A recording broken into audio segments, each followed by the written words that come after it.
of the hours and days from the grasp of frantic life. Let me learn to pause, if only for this day. Let me find peace on this day.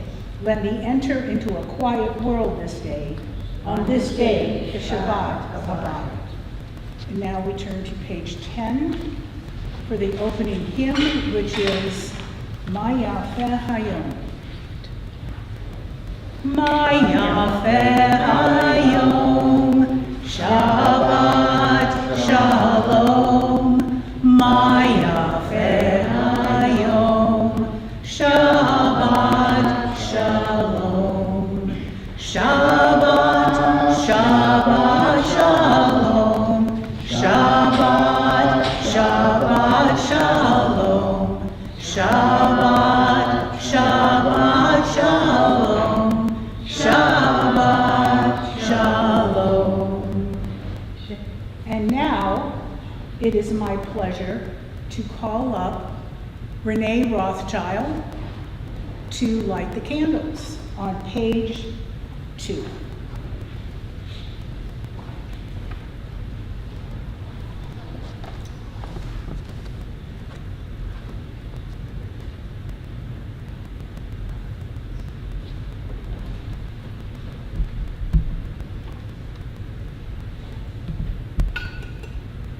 Baruch atah Adonai Eloheinu melech haolam, asher kiddushanu b'mitzvotah v'tzivanu l'hadlik ner shel Shabbat.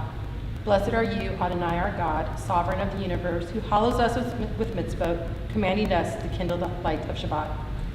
Amen. Thank you, Renee.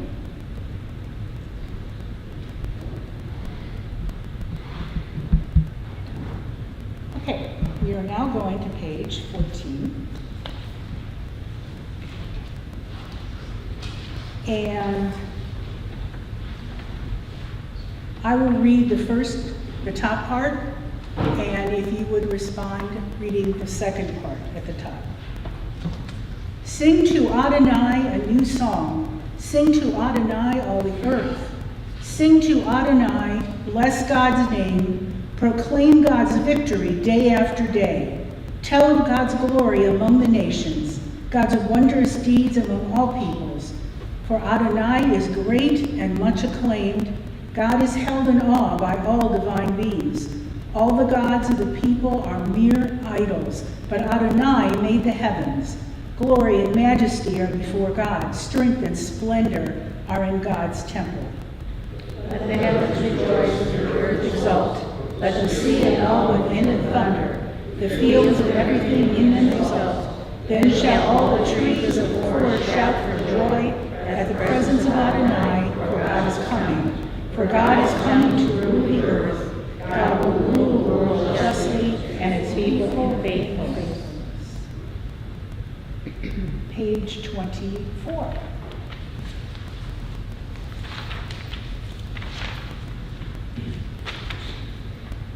And please join me in Shalom Aleichem. Shalom Aleichem, Malachei HaSharet, Malachei Elyon, Mi Melech, Malachei HaMlachim, HaKadosh Baruch Hu. Boachem l'Shalom, Malachei HaShalom, Malachei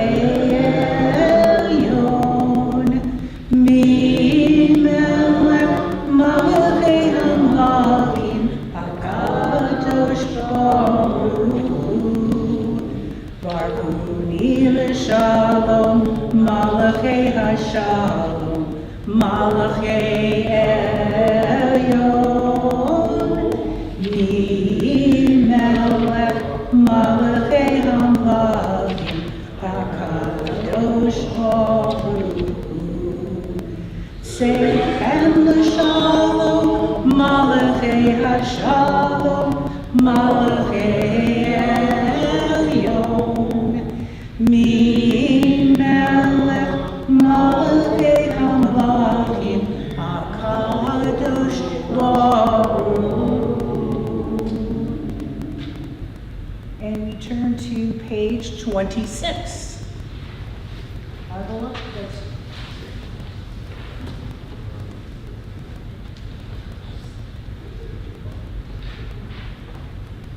Yisgadal v'yiskada shemei rabba v'yalmadi brachirte v'yamlech machutei l'chayechon u'vyamechon u'chayei l'chol beis Yisrael ba'agala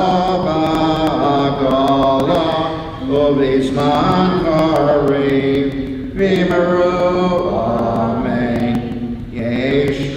Rabba Mevorach, L'olam L'yomei Omaya, Yisparach, V'yisparach, V'yishtabach, V'yispar, V'yishromam, V'yisnasei, V'yisador, V'yisalev, V'yisalo, Shmei Kudashah, Prechu, L'elam Mikol B'chasa V'shirasa, Tushbachasa V'nechemasa, Damin Rabbi Alma, V'meru, Amen. Please stand for the Baruch Hu on page 28. Baruch Hu es Adonai, HaMevorach. Baruch Adonai, HaMevorach, L'olam va'ed. Praise Adonai, to whom praise is due forever. Praise be to Adonai, to whom praise is due now and forever. Okay. Page 20, page 29. We read together in the middle of the page. O God, you are as near as the very air we breathe, yet further than the farthest star. We yearn to reach you, we seek the light and warmth of your presence. Though we say you are near, we are lonely and alone. Oh, let our desire be so strong that it will tear the veil that keeps you from our sight. Let your light release our darkness and reveal the glory and joy of your presence. Baruch atah Adonai Eloheinu melech olam, asher bidvaro ma'ariv aravim, v'chachma poseach shoarim, v'yismuna mishana etim, machalif et hazmanim, sader et hakochavim, v'mishmeroteim, borakia kirtzanu. Bora yom v'layla, goel o mipnei choshech, v'choshech mipnei or, ma'avir yom mevi layla, ma'avdil ben yom, Vain Lila, a night so Shamaru. El Chai V'Kayim, Tamid Yimloch L'Olam V'Ohed, Baruch Atah Adonai, Ama'ariv Aravim.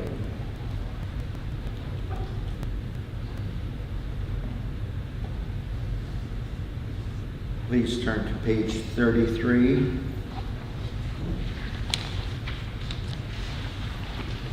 And in the middle of the page, wisdom and wonder, passion and instruction, story and symbol. All these things the Torah gives to us, and the more we devote ourselves to it, the more it grows and gives. What could be a truer token of your abiding love than the holiness of your works, and the living language that gives it form? Baruch atah Adonai, Ohev Amo Yisrael. Together we read in the English.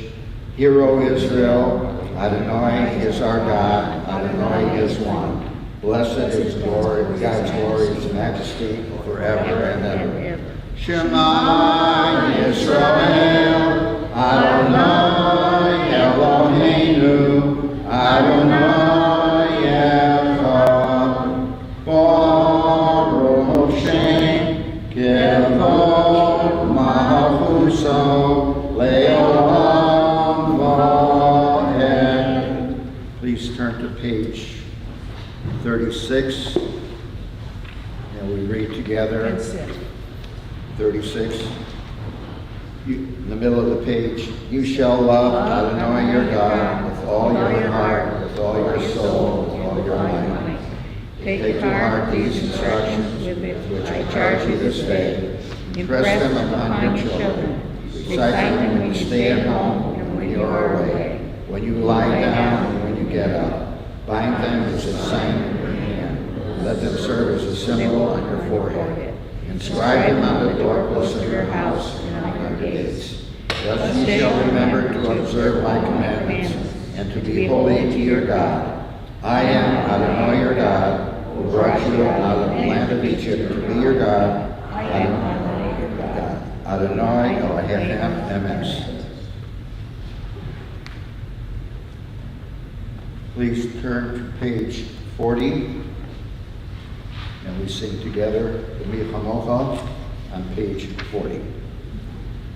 Mi chamocha oelim Adonai, mi chamocha nehedor b'kodesh.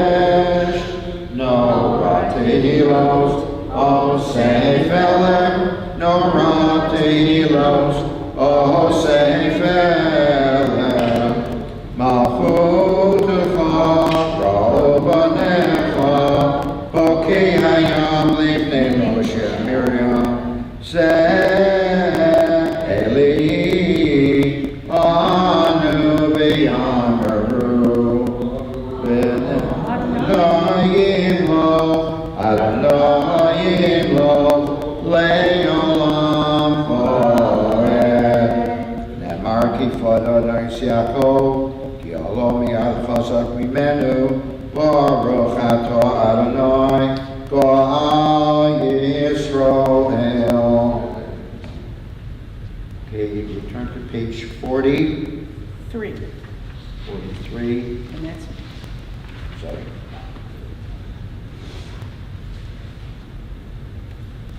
here.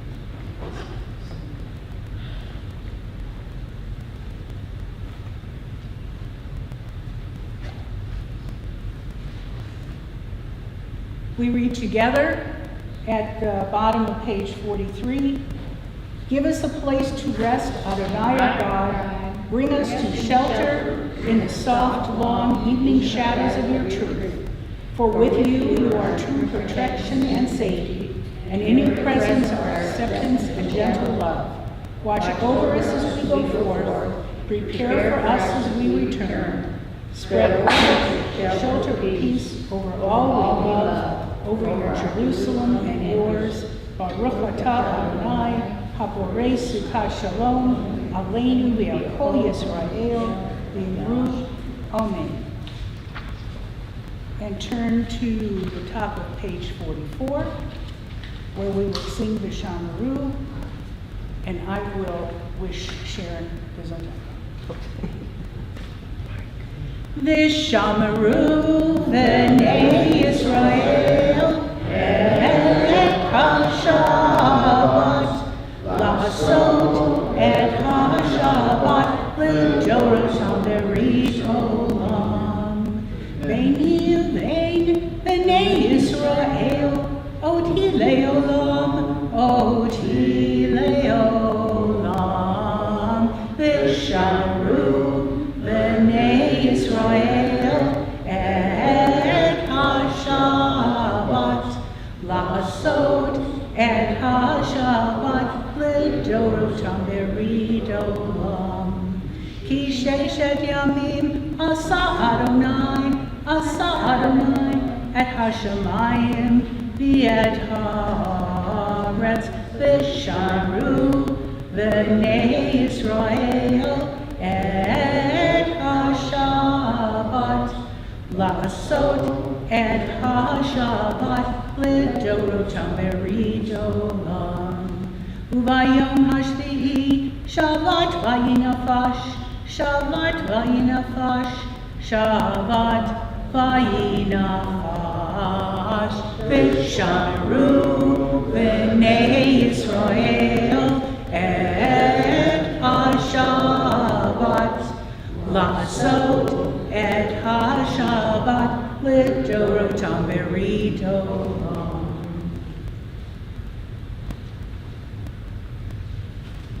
And we turn to page 46 for the tefillah.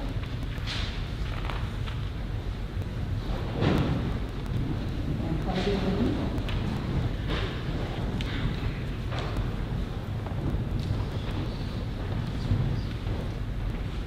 Please stand, page 46.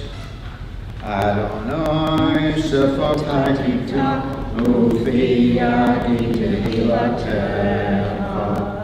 Adonai, open my lips and my mouth may declare your praise. Baruch atah Adonai, Eloheinu v'Elohei Avotenu Motenu, Elohei Abraham, Elohei Yitzchak, Elohei Yaakov, Elohei Sarah, Elohei Rivka, Elohei Rachel, Elohei Leah, El Hagadol, Hagibor, Anara, El Elyon, Gomel Chasadim Tovim, V'Konei Hakol, V'Zacher Chasteon Osmo, Mevi Yola, Lifnei Bneihem, V'man Shemo B'Yahava, Melech Ozer Moshiach U'Magein, Baruch atah Adonai, Magin Avraham, B'Ezra Sarah. Please turn to page 50. Atogi Borli Olam Adonai, Achaye Hakol, Rab Hoshia, Mechalkel Chayim B'Chesed, Mechaye Hakol Brachamim Rabbi, Somech Noflim Rofe Koholim, Matir Asurim, Kayem Emunoso, Lishenei Ofor, Mikvah Mocha Balkuros, Umido Melach, Melach Mimi Samchayev, Umatzmiach Yeshua, V'nemenat Olachios Hakol, Baruch atah Adonai, Ha'el HaKadosh. Please turn to page 52. And together we read in the middle, You are holy, your name is holy, we praise you every day. Blessed are you, Adonai, the holy God, Baruch atah Adonai, Ha'el HaKadosh. Okay, now we read, please have a seat, page 159.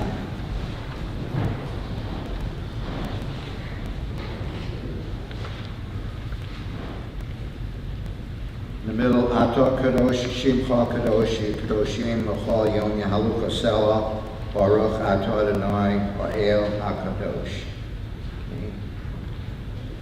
From there we go, one. Together you set aside on 159. Pardon me? On 159 you set aside the middle.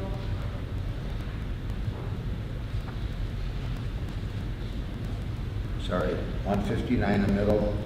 You set aside, together, you set aside the seventh day of your name, the pinnacle of creation, and you have blessed them all the days, more sacred than all possible times. So it's written in your Torah, the heaven and the earth were finished in all their praise. The seventh day God had completed the work that had been done, ceasing on the seventh day from all the work that God had done. And God blessed the seventh day, being holy, and ceased from all the day before God had chosen. Okay, on the top of 161.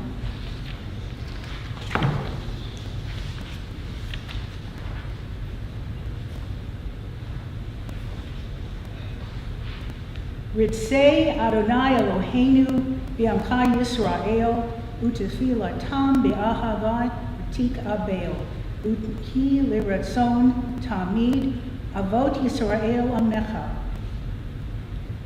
El Karov L'Chol Korav Pnei El Avadecha V'Chunpenu Shefoch Ruacha Elenu. Be gracious, Adonai, our God, to your people Israel, and receive our prayers with love. O may our worship always be acceptable to you. Fill us with the knowledge that you are near to all who seek you in truth. Pardon me, my glasses aren't working. It's not my eyes, it's the glasses that aren't working. And we turn to the top of 164 for Shalom Rav. Shalom Rav, Yisrael Amcha, Tasim leolam. Shalom Rav al Yisrael Amcha. Tasim leolam. Ki ata hu melech Adon. Lechol hashalom. Ki ata hu melech Adon. Lechol hashalom. Shalom Rav al Yisrael Amcha. Tasim leolam. Shalom Rav al Yisrael Amcha. Tasim leolam. V'tov beinecha levarech et Amcha Yisrael. V'chol eit v'chol sha'ah b'shlomecha. Shalom Rav al Yisrael Amcha. Tasim leolam. Shalom Rav al Yisrael Amcha. Tasim leolam. Tasim leolam. Grant us peace, your most precious gift, together, O eternal source of peace, and give us the will to proclaim this message to all the peoples of the earth. Bless our country as a safeguard of peace, its advocate among the nations. May contentment reign within our borders, health and happiness within our homes. Strengthen the bonds of friendship and fellowship among all the inhabitants of our world. Plant virtue in every soul, and may the love of your name hallow every home and every heart.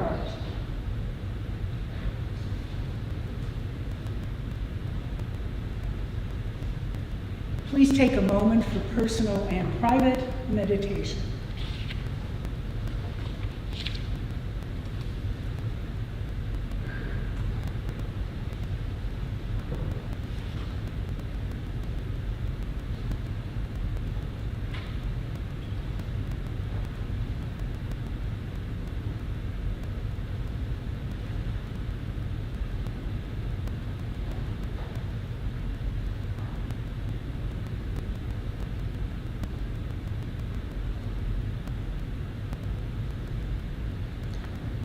Oh, say shalom, b'rama, uyase shalom aleinu, ve'yakol Yisrael v'yimeru amen. Oh, say shalom, b'rama, uyase shalom aleinu,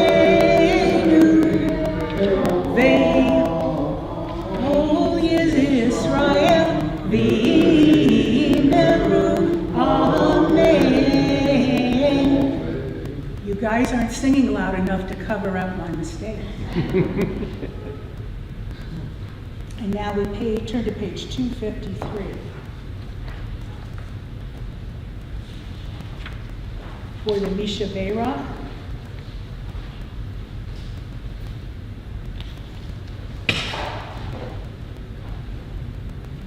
We offer prayers of good health and recovery to those that we love, those that are friends, and other people that we know.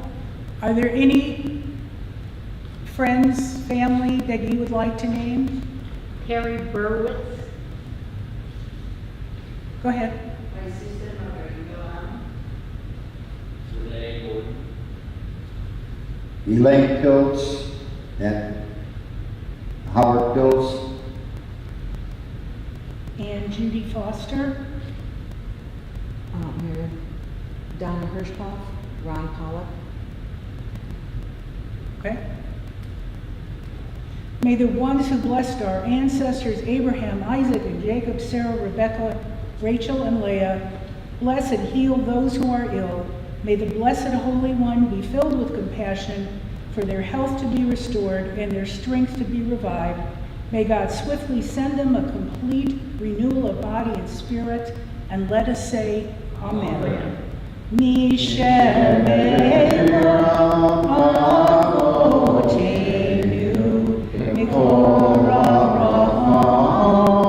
Leotenu. May the source of strength, who bless the ones before us, help us find the courage to make our lives a blessing, and let us say, Amen. Mishamera Imotenu Mekora Avotenu. Bless those in need of healing, with refuah shlema, the renewal of body, the renewal of spirit, and let us say, Amen. And may I also say, bless Debbie Friedman, who was an alto and wrote her songs in the lower tones, so I can sing. And at this point, I'm going to call up Rabbi Datz, who's going to tell us about his trip and all the things that he saw and all the things that we should see. And I'm going down there where it's cooler.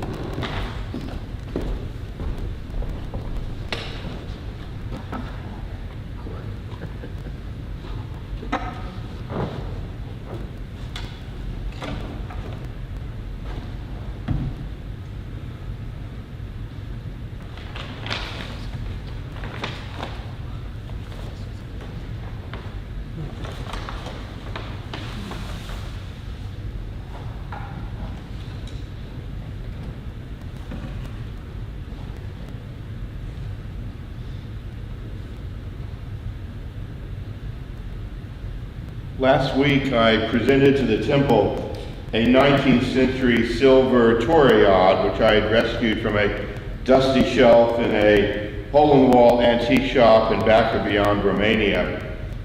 This week, at Harvey's kind invitation, and Mary Beth's, I presume, I am back to tell you of the rest of my travels and journeys throughout the month of May. Here's a little bit of the background to it. 8 years ago, you may remember, I went on a trip to Bulgaria and northern Greece to explore the Sephardic heritage of that area. Joseph Benetov led the tour. He's a young Bulgarian Jew who's raised in Israel. He's now a professor of Hebrew Lit, modern Hebrew Lit at Penn in Philadelphia. And he has a special interest in Sephardic Jewry, and he leads a very good trip. So if you want more details, happy to give you his name and contact number. A year ago, as I was approaching the final months of my retirement, my final travel allowance, I needed to figure out what I was going to do with that final travel allowance. And as luck would have it, I received an email from Joseph that he was leading a Jewish trip to Romania and Serbia the last 2 weeks of May. So I booked a seat. In March, I called him and asked him, should we go ahead and book our flights, between the pandemic and the invasion in Ukraine, which happened subsequently, was this trip going to happen at all? And that's when I learned that he was also leading a trip the first half of May through the Western Balkans. That would be Bosnia, Herzegovina, Croatia, Slovenia. And in between the two tours, he had space, I booked it.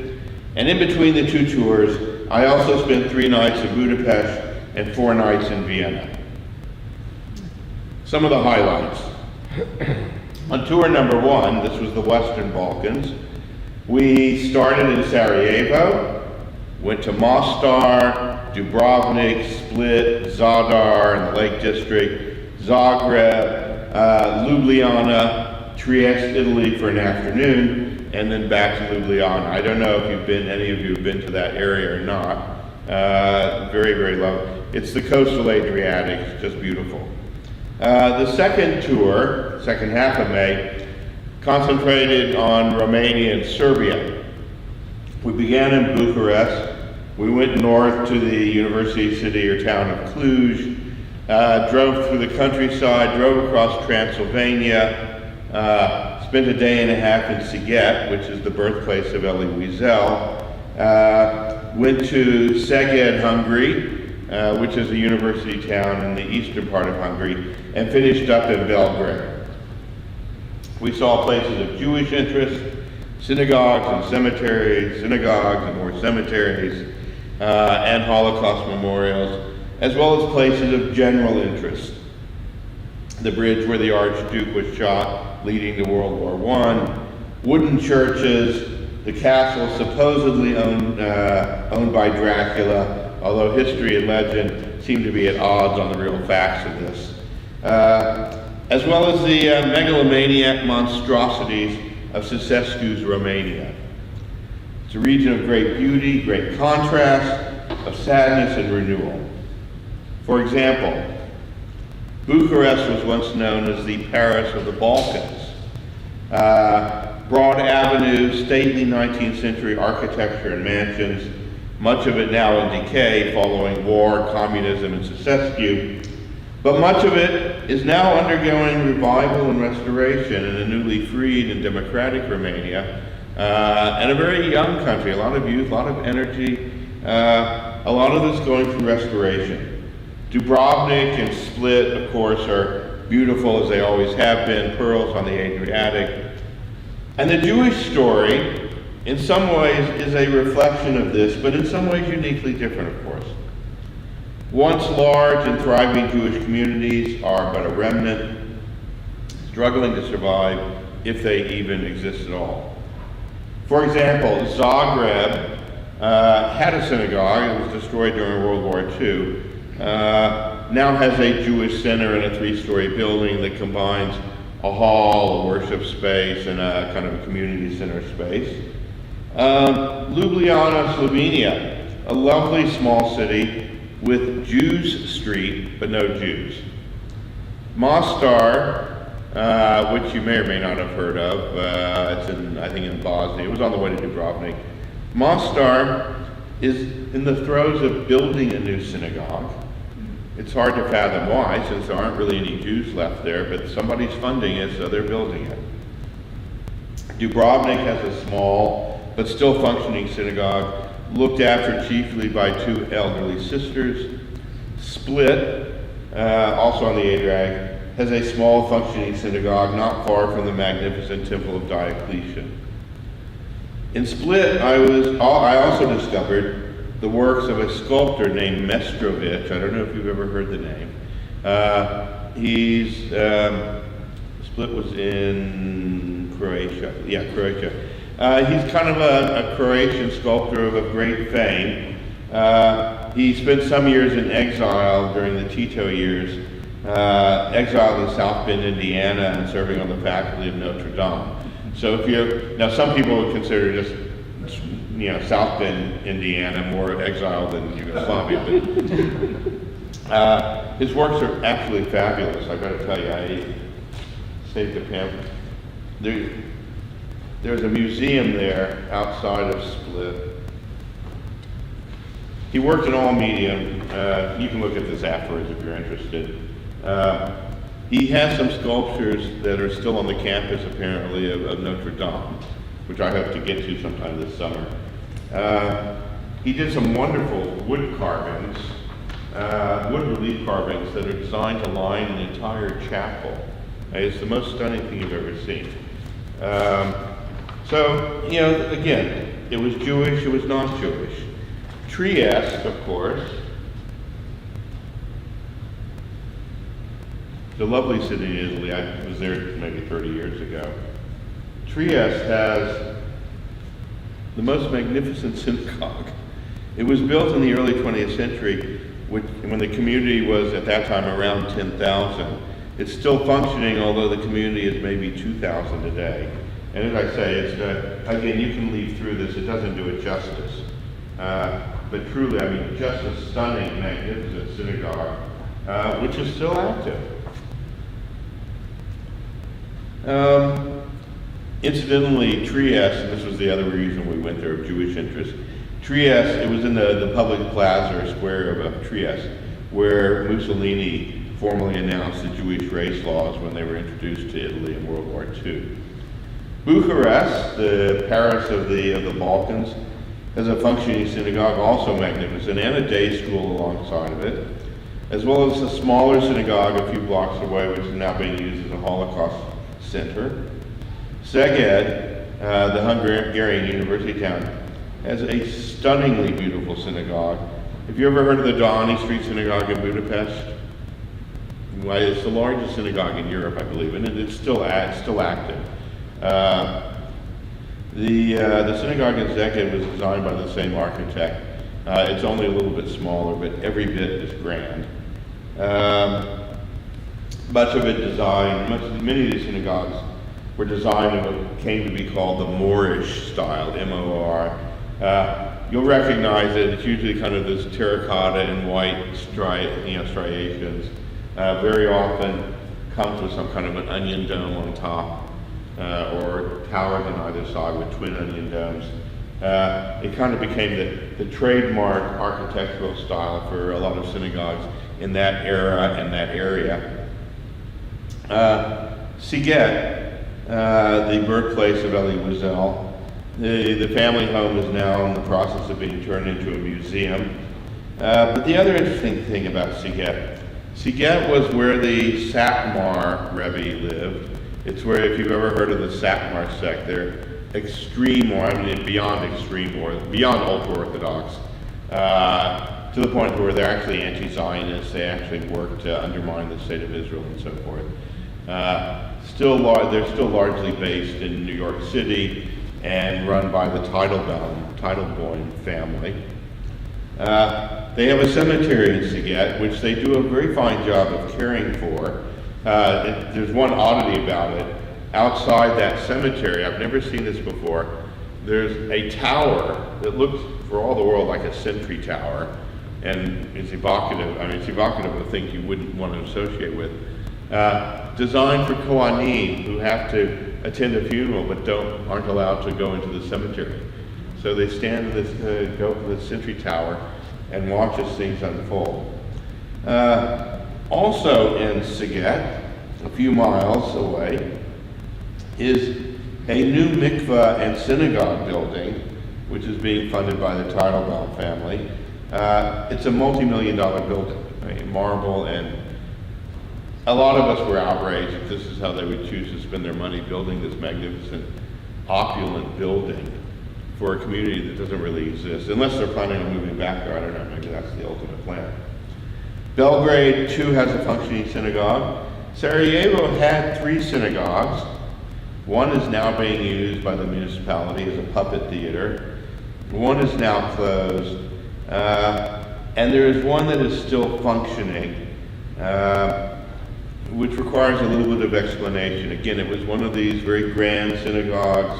Lower level was the men were worshipped on the lower level. Women worshipped in the gallery above. The community, I think the one that's being used it was the Ashkenazi synagogue, but it's now being used by the Sephardic remnant of the community.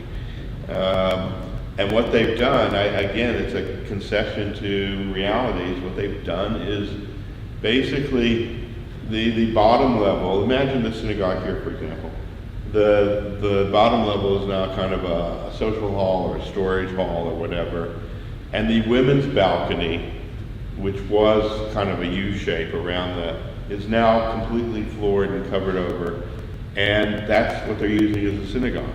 Now it makes a certain amount of sense because the most beautiful mosaics and things are visible up there, which you wouldn't see so well downstairs. But this is what they've done. They basically divided their shul into half, and they only use the upper half because it's the most decorative and the most beautiful. In Budapest, I spent a lovely afternoon with a young architect, Jewish, who has rediscovered recently his Jewish identity. This little meeting was made possible through the efforts of Nancy Sage and the, what's it called, the partnership to, or whatever, the partnership plan between our community and the Hungarian, the Budapest community. He's recently rediscovered his Jewish identity, which he gets from his father. He's been to Israel, he's studied at the beginning to learn Hebrew, and his Jewish father, for the life of him, can't understand why and what the interest or attraction is. I think they tried to conceal his Jewish identity from him in the way that many Hungarian Jews subsequently did, but he's discovered it on his own. We talked about some of the issues affecting the Budapest Jewish community, which is a still viable community, although greatly reduced in size, and the issues of trying to attract younger membership and so forth and so on. Besides the very famous Dohany Synagogue, Dohany Temple, as I mentioned, he mentioned to me two other smaller synagogues which were recently restored and almost as beautiful. I got to see them the next day. And then in Vienna, now this is interesting. In Vienna, as I was coming out of some art museum, I stumbled on the Jewish Museum, which I wasn't aware of. It comes in two parts. A very modern building, which has exhibits that tells the history and the story of Viennese Jews, including a whole gallery set aside to tell the story of the Rothschilds, not you, Harvey, the other Rothschilds. But here's where it really gets interesting. There is a second building, quite a remove from the first building. It took me quite a while to find it.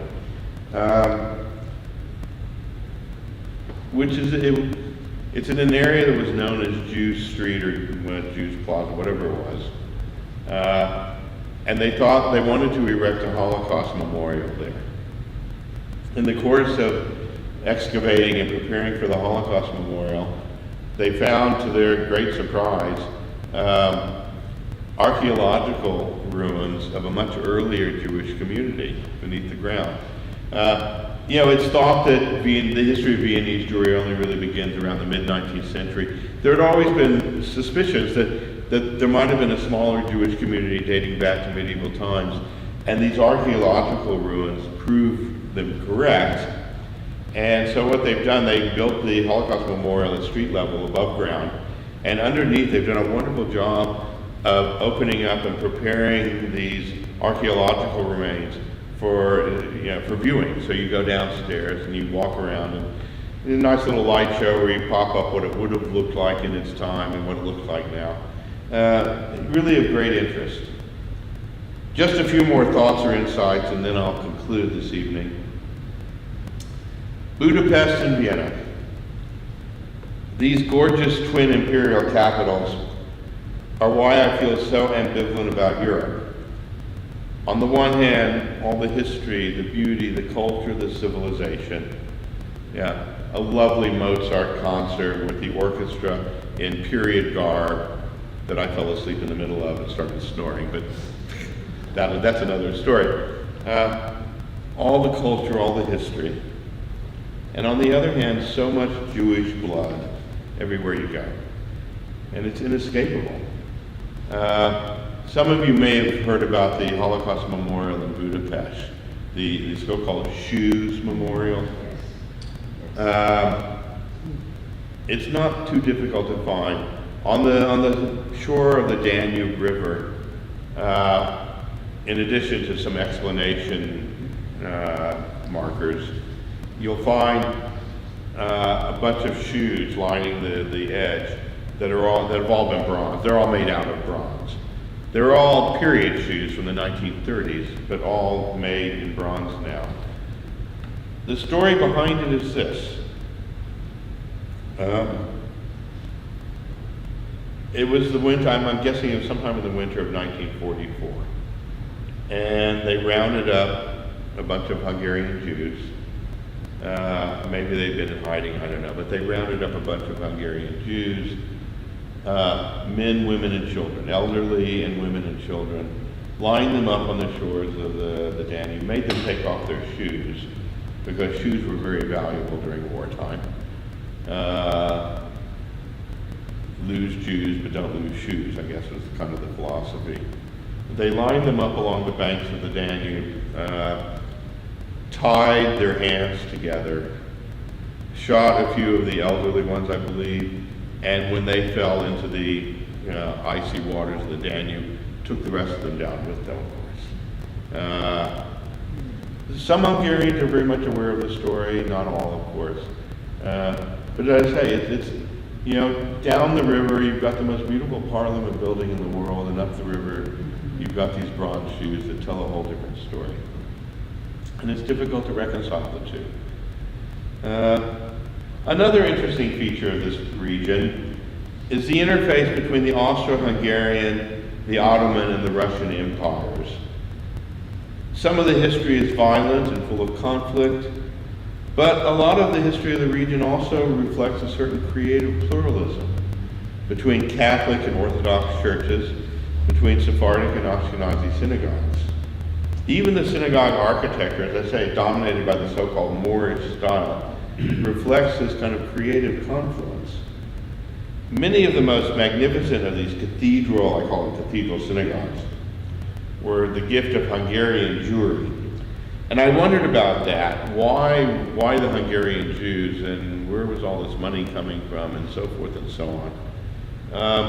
It was a very cultured community, very much in the orbit of German culture and so forth. It turns out that Hungarian Jews were among the first to be granted civil equality in the 1850s. Newly freed, educated, of course, and in the midst of the Industrial Revolution, which was going great guns, some vast fortunes were made. And with that new wealth and self-confidence also came a new attitude toward building synagogues, building them, as I say, to impress. Which of course makes the destruction of European Jewry that much sadder and more tragic. And here I'll end. We talked about this in the group. Most civilizations, Rome, Greece, Babylonia, whatever, they reach a high point, an acme, and then they go into a gradual, almost inevitable decline that can often take centuries. Jewish civilization in Europe didn't go into decline. It was simply cut off, castrated in a dozen years. And what remains are the monuments of a destroyed people, and what remains is a remnant left to pick up the pieces and decide how best or whether to move forward. Magnificent synagogues with few Jews and little money to fill them or maintain them. And I came home wondering if there is a lesson in that for us. I'll wish you all a Shabbat Shalom. As I say, at the Oneg, if you want to look through some of these brochures, you're more than welcome to. Do you want to take the question? Sure. I was told by some people here tonight, 10 minutes or less. But Well, if there are, while I'm walking up, you can. if there are any pressing or urgent questions.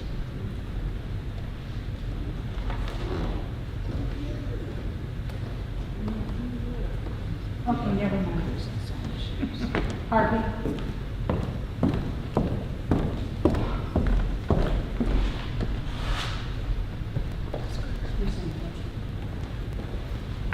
Rabbi Debs, thank you very much for that very interesting historical picture, and I hope you enjoyed your trip.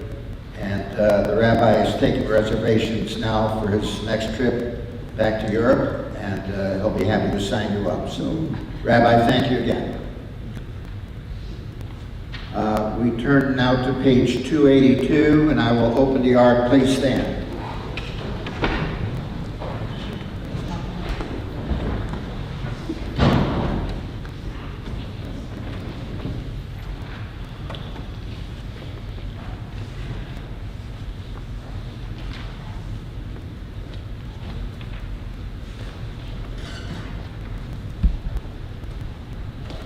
Please read with me at the bottom paragraph of 282. Aleinu Shabbat Ladon Lako, Vasesh Gedulah Yotzer Bereshis, Shelo Asan Kagoye Haratzos, Velo Samanu Kemishpachos Adama, Shelo Sam Chalkinu Kohem, Vigor Aleinu Kechol Amonam, Vanachnu Korim, Umishtachavim Umodim, Lifnei Melech, Malchei HaMlachim, HaKadosh Baruch Hu. Please turn, have a seat.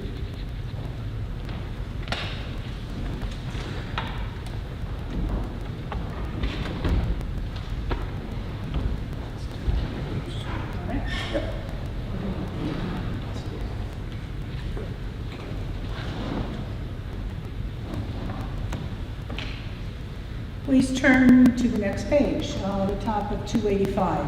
Together, let the time not be distant, O God, when all shall turn to you in love, when corruption and evil shall give way to integrity and goodness, when superstition shall no longer enslave the mind, nor idolatry blind the eye. O may all created in your image become one in spirit and one in friendship, forever united in your service. Then shall your realm be established on earth, and the word of your prophet fulfilled. Adonai will reign forever. Forever and ever.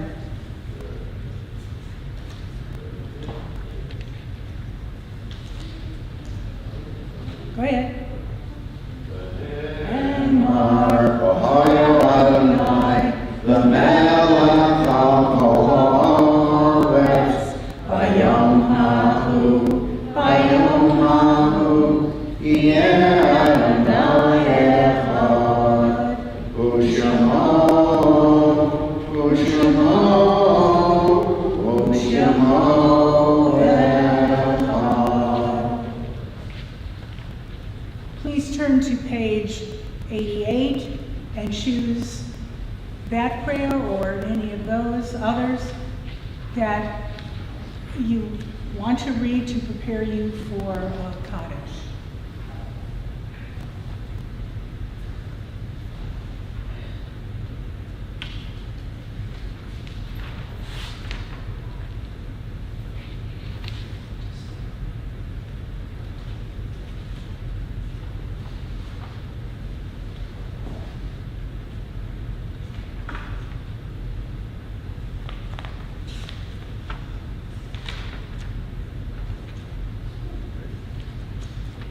Page 293, our thoughts turn to those who have departed this earth, our own loved ones, those whom our friends and neighbors have lost, the martyrs of our people whose graves are unmarked, and those of every race and nation whose lives have been a blessing to humanity.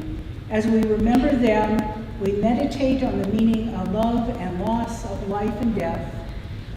As the name of your loved one is called, please rise if you wish, and then we will all rise together to recite Kaddish. We think of our loved ones whom death has taken in the past year.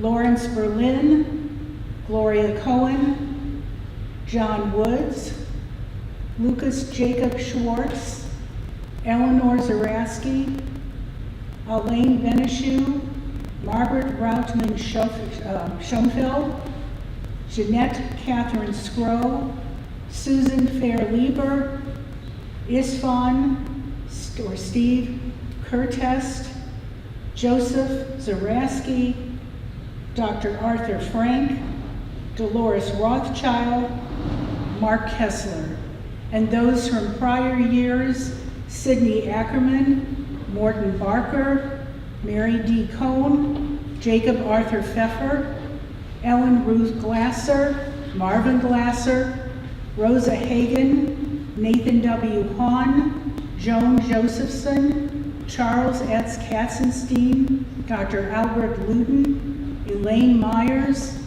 Esther B. Narove, Pierre Peperzalnik, Hannah Pick, Rose Jacobs Rosenstein, Eva B. Schoenbrunn, Alan Shapiro, Edward Simon, Alvin Spiro, Harry B. Summer, and Ernest Youngman.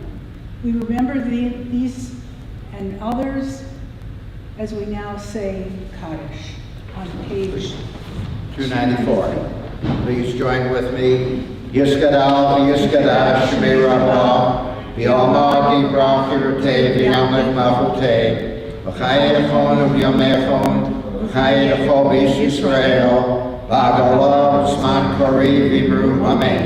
Yehei Shmei Rabbah Mavorach V'yolom V'yomei Omayah, Yisborach, Yishtabach, Yisbohar, Yisromam, Yisnaseh, V'Sador, V'Saleh, V'Salom, Shmei Dekudashah, B'Riachu.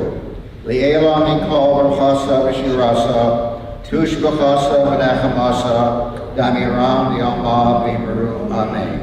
Yehi Shlom Rabba Mishmaya, L'chaim Aleinu V'Yalko Yisrael V'Imru Amen. Oseh Shalom V'Imramav, Huyaseh Shalom, Aleinu V'Yalko Yisrael V'Imru Amen. You may be seated. Are there any announcements that need to be made? Workday, Sunday, 9 to 1, fixing up the classrooms. We need painters. Everybody paints. Okay. I have, Sunday, 9 to 1. Next Friday is the dinner, right? Yeah. Yes, July 1st, we've got Shabbat dinner. Okay. What is it, 5:30? 5:30 service, Shabbat dinner following. I have two announcements that I'd like to present. One is Barbara and Mark just celebrated their anniversary, so we can sing happy anniversary to them. And Edward, you're sitting back there quietly. You have a birthday coming up Monday, so we're going to sing happy birthday to you. Happy birthday to you. Happy birthday to you. Happy birthday, dear Edward. Happy birthday to you. Now to Mark and Barbara for their anniversary. That's enough. No. Okay, Happy downstairs. anniversary. Happy anniversary. Okay. I want to wish Ed a birthday filled with the filter fish hot dogs. Easy to look yummy. If you want, you gotta be on Facebook another joke. Okay. All right, well, instead of Ein Keloheinu, we sang happy birthday, so Shabbat Shalom. Shabbat Shalom.